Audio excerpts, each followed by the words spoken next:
કે આપણે કોઈ ટ્રેનની ટિકિટ લેવા બારીએ ઊભા હોય 100 જણા લાઈનમાં, આપણે છેલ્લે ઊભા છીએ, 100મો નંબર આપણો છે. હવે 100 જણામાંથી આપણા કોઈ જાણીતા નથી કે સગા કે નાતના કે દેશનાય નથી, પણ પેલો વ્યક્તિ હોય એને ટિકિટ મળે એટલે શું થાય, એ વ્યક્તિ ટિકિટ લઈને બહાર નીકળી જાય એટલે લાઈન થોડીક આગળ હાલે.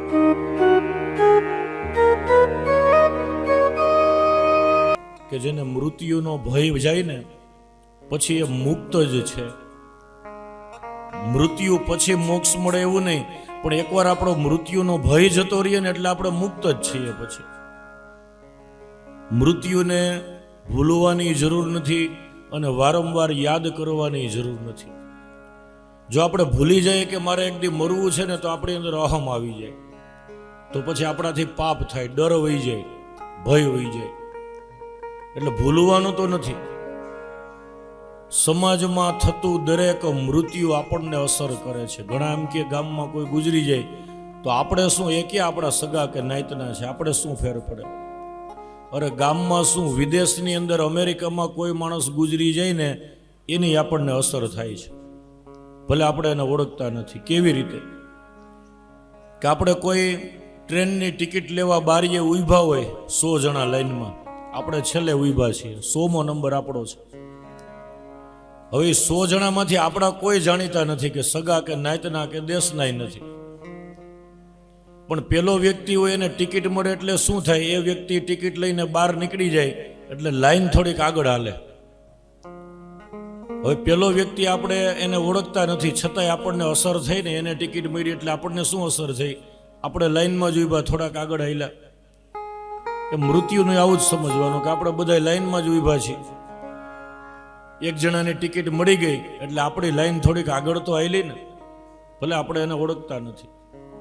એમ આખું જગત કાલો ભક્ષક કાળ છે ને, આખા જગતનું કોળિયો કરે છે.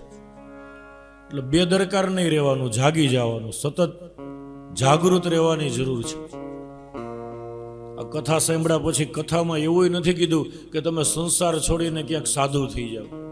ભાગવતકારે એવો ધર્મ નથી બતાવ્યો, પણ ભાગવતકારે આપણને ગૃહસ્થાશ્રમમાં રહી અને કેવી રીતે ભગવાન સાથે જોડાયેલા રહેવું એ શીખવાડ્યું છે. એ જ ભાગવત ધર્મ છે, ભક્તનો ધર્મ છે. આવા સત્કર્મ કરતા રહીએ તો ગૃહસ્થાશ્રમ બંધનરૂપ નથી.